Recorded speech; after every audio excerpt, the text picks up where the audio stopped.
I found this old truck cab in the woods. It doesn't look like anything salvageable off of it. Well, obviously it's 20s or 30s.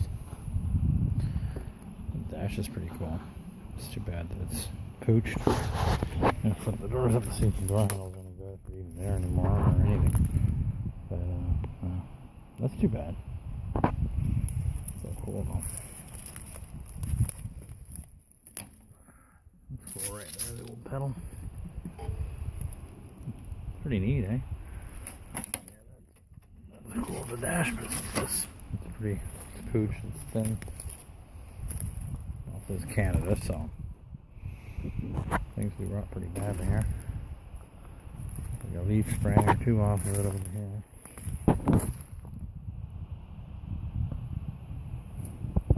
Not too much left of the old beast, eh? Nice and big though, these. No doubt.